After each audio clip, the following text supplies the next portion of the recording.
Hello, everyone. Today I'm going to talk about two powerful tools that give Arizona citizens a direct voice in our government. The title of this project is The Power of the People, Arizona's Initiative and Referendum Process. The initiative and the referendum. These processes are key elements of direct democracy, and they're an important part of how we as voters can shape the laws to affect or not affect our daily lives. Let's start with some definitions so we're all on the same page. What is an initiative? An initiative is a process that allows citizens to process new laws or amendments to the Arizona Constitution. Think of it like this: instead of waiting for lawmakers at the state capitol to take action, everyday people, voters, can take the lead. For example, if a group of citizens believe a new environmental protection law is needed and the legislation isn't acting, they can draft their own law and try to get it into the statewide ballot. If it gets enough support from voters, then there is an election and the law becomes official. Just like that, if the legislature passes. What is a referendum? A referendum is a title, a little different. Instead of proposing a new law, a referendum gives voters a chance to approve or reject a law that the legislator has already passed. Let's say the legislature passes a new tax policy that people strongly disagree with. Citizens can launch a referendum campaign to try to overturn that law. If they gather enough signatures within a certain amount of time, that law gets put on hold and voters can then vote yes or no on it during the next election. Referendums are basically a way for voters to veto laws they do not like. How are initiatives and referendums created?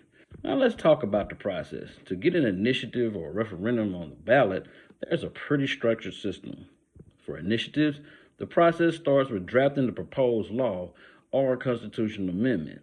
Then organizers must collect a certain number of signatures from registered Arizona voters. If the proposal is to change a state law or a statute, they need signatures equal to 10% of the votes cast in the last governor's election.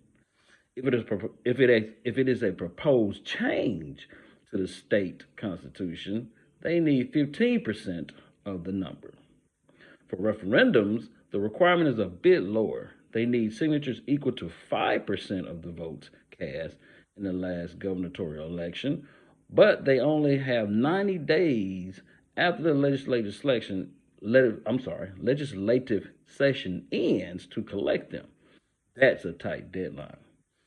Once the signatures are verified by the Secretary of State office, the measure goes to the ballot for voters to decide. Initiatives and referendum. So a comparison. So how do these two compare? Initiatives are citizen-initiated proposals to make laws or changes to the constitutions. Referendums are citizen responses to existing laws passed by the legislation. Both require collective voter signatures and both result in a ballot measure, but the motivation and timing are different. Initiatives are proactive, trying to start something new, while referendums are reactive, trying to stop or repeal something that's already happened. So there are some pros and cons to each process. There are advantages and disadvantages. So let's start with a few of the pros. They empower citizens, they serve as a check on the legislator, they also encourage civic engagement. People get involved, volunteering, debating, organizing, learning about issues, which is healthy for democracy. But there are also some downsides, such as complexity and cost. Campaigns to pass or oppose initiatives or referendums can cost millions of dollars. Voter confusion. Sometimes ballot measures are written in legal or confusing language. And unintended consequences. Some measures may have effects that aren't fully thought through, especially if they bypass the regular legislative process with all the debates and amendments.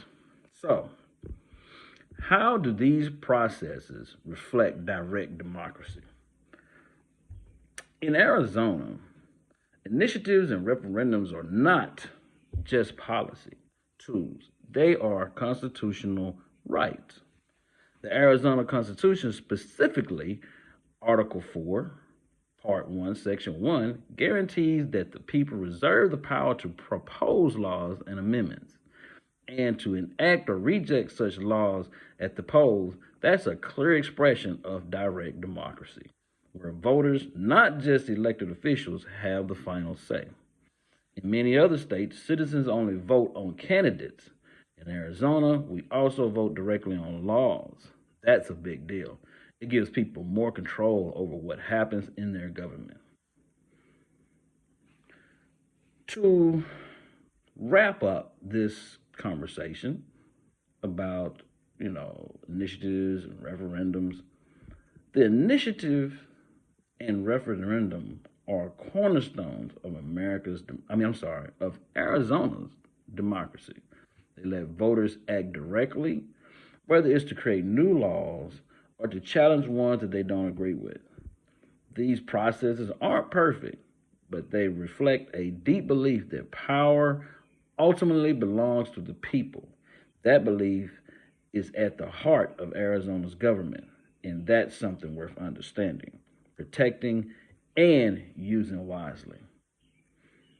Thank you for listening, and I hope that this gives you a better understanding of how direct democracy works in the state of Arizona.